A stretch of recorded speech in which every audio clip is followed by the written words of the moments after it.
Halo Sobat Joker, kembali lagi bersama saya Charles Joker yang akan mereview beberapa saham yang layak kita pantau pergerakannya, bagaimana potensi pergerakan di satu minggu ini dan harapan dari satu minggu ke depan, dan juga bagaimana pergerakan ISG yang kemarin memberikan wajah yang indah untuk kita, tetapi memberikan wajah yang sakit hati di awal bulan Oktober ini. Sebelumnya, jika teman-teman tertarik dengan ulasan saham yang saya lakukan, bisa like, komen, dan subscribe channel YouTube ini, atau juga bisa bergabung di grup Telegram dan lini masa Stockbit yang linknya saya sudah sediakan di deskripsi video ini. Langsung saja kita mulai review yang saya berikan. ISG memang kabar bagusnya tertahan di area resisten become support ya, pada range harga 6.228 sampai 6.214. Tetapi perlu diperhitungkan kembali adanya demand gap di area 6.173 sampai 6.162 yang kemungkinan memang akan nantinya dijemput. Demi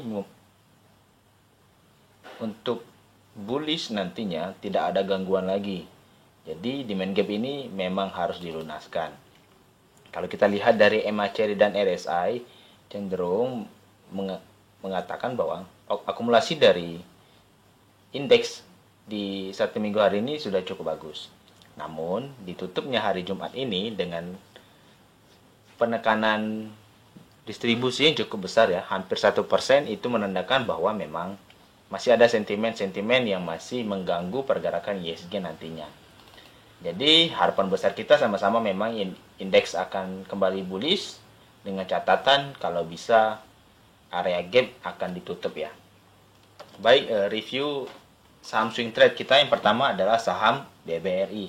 BBRI hari ini close ya di 3.900, cukup bagus. Saya pikir dengan tahap yang perlahan-lahan saja BBRI nantinya akan mencapai area di supply gap-nya pada range harga 4.100, dan sejauh ini masih on track ya menurut saya. Kalau kita lihat dari MACD dan RSI cenderung masih menandakan bullish, uptrend cukup keras, jadi saya pikir memang BBRI sudah layak untuk kita persiapkan untuk taking profit ya di area range 4.100 nantinya. Dan sesuai plan kita, jika dia mampu breakout dengan volume yang cukup besar di area 4.100, teman-teman bisa memperhatikan area lanjutannya di 4.200, 4.350, dan sampai di 4.710. Selanjutnya ada saham Agro. Agro sesuai dengan plan kita ya, dia membentuk bearish channel, bullish channel, tetapi potensinya sudah menuju patah tren secara time frame kecil ya, dari bulan Agustus hingga bulan awal Oktober hari ini. Dan kalau kita lihat sesuai entry pertama kita bisa di range harga 2100, dan close hari ini memang ARB di 2090. Bagi teman-teman yang tertarik itu saham agro, bisa mempertimbangkan area lanjutan itu di range harga 1990 sampai 1920, atau bisa menunggu di range 1660 sampai 1560. Pakai manajemen entry yang bagus ya. Tetapi kalau saya lihat di sini, kalau kita ambil pola secara Elliott Wave ya, saya pikir ada pola Elliott Wave dan menuju tahap Wave 4. Dan Wave 4-nya kemungkinan terjadi pada range 1920 sampai 1990. Dengan target optimalnya sesuai dengan Elliott Wave 5 itu pada range harga 3.400. Jadi bagi teman-teman yang tertarik untuk saham agro bisa mempertimbangkan area entry-nya. Apakah bisa menunggu di area 1660? Saya pikir bisa-bisa saja selama sentimennya masih cukup bagus. Dan kalau kita lihat memang dari candle weekly-nya sangat berdampak ya, dan mulai diawali dari distribusi. Jadi saya pikir layak kita pantau bagaimana potensi dari bank agro selanjutnya. Berikutnya ada saham oils ya. Oils hari ini sangat-sangat mengejutkan ya. Dia membentuk candle bullish dengan pola bullish angel view yang cukup kuat, dan kalau kita lihat pada time frame kecil dia sudah menandakan golden cross ya. Secara MACD sudah menandakan golden cross, dan saya pikir momentumnya apakah masih cukup kuat? Saya pikir masih ada. Dengan mempertimbangkan area 400 sampai 390, dan kemudian mampu bertahan di area tersebut. Tapi jika tidak mampu bertahan, saya pikir sangat riskan bagi teman-teman untuk entry di saham oils. Dan kalau kita lihat memang area low-nya hari ini itu hampir sama dengan posisi open di low dia IPO, yaitu pada range 296 dengan low hari ini itu di 302. Jadi saya pikir lah kita pantau dulu bagaimana oils di minggu depan pergerakannya. Selanjutnya ada hal yang sama saya pikir yang bakal terjadi juga, yaitu ada di saham laba. Bagi teman-teman yang tertarik untuk saham laba bisa mempertimbangkan, kalau kita lihat range-nya, range-nya sudah MACD ingin golden cross, RSI sudah jenuh jual, dan bisa teman-teman pertimbangkan area 188 atau area 190 untuk entry di saham laba ini. Dan kalau kita lihat pertimbangannya memang lagi-lagi di sini ada demand gap yang cukup besar mencapai area 534. Tapi di kala market yang biasanya Oktober ini bullish, kecenderungan saham-saham seperti ini memang jarang ditradingkan. Kemungkinan akan sangat sepi. Nah, posisinya apakah terjadi seperti saham oils yang arah air ini? Bisa saja kita membuat spekulasi saja ya. Tapi teman-teman bisa memperhatikan pergerakannya nanti di area 188 sampai 190 untuk saham laba. Selanjutnya saham Link. Saham Link di sini tidak mampu break dengan cukup kuat, dan dia ingin mampu bertahan di area support bearish channelnya. Tetapi bagi teman-teman yang tertarik untuk saham Link bisa memperhatikan MACD-nya dulu. Nah, MACD diposisikan memang sedang masih distribusi. Jadi teman-teman bisa mempertimbangkan area entry-nya di range harga 3.870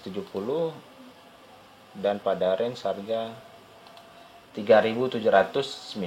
Nah, dari kedua range area ini teman-teman bisa melakukan buy sesuai minat teman-temannya. Jika teman-teman tertarik untuk saham Link, dan kalau kita lihat memang dia sudah melakukan patah tren bearishnya udah dia patahkan dan sekarang masih fase konsolidasi. Jadi bagi teman-teman yang tertarik untuk saham Link bisa mempertimbangkan untuk entry di area 3.870 sampai 3.790. Selanjutnya ada saham telekomunikasi, saham digital, yaitu adalah MKS. MKS di sini sudah resisten weekend support ya, dia sudah retest di sini di area 9.525 dan sekarang sudah tutup di 10.450. Kemungkinan dia akan menguji kembali area supply-nya. Di sini ada supply cukup besar pada range harga 12.075 sampai 11.525. Kalau kita lihat dari MACD dan RSI sudah cenderung ingin bullish dengan posisi golden cross akan segera terjadi. Diakibatkan 3 akumulasi yang cukup besar ya secara bertahap dan berturut-turut. Jadi saya pikir menarik untuk kita saksikan untuk trading di saham MKS di kala market Oktober ya. Selanjutnya jika kita berbicara MKS maka kita harus berbicara TFAS. Nah, TFAS di sini sudah membentuk pola demand yang cukup kuat ya. Dia sudah membentuk pola demand dan bertahan di range 4625 sampai 4500 yang merupakan area minor demand-nya. Dan sekarang dia sudah membentuk pola demand baru. Bagi teman-teman yang tertarik tuh saham TFAS bisa memperhatikan area 5150 sampai 4775. Dan kalau kita lihat dari MACD dan RSI juga hampir sama dengan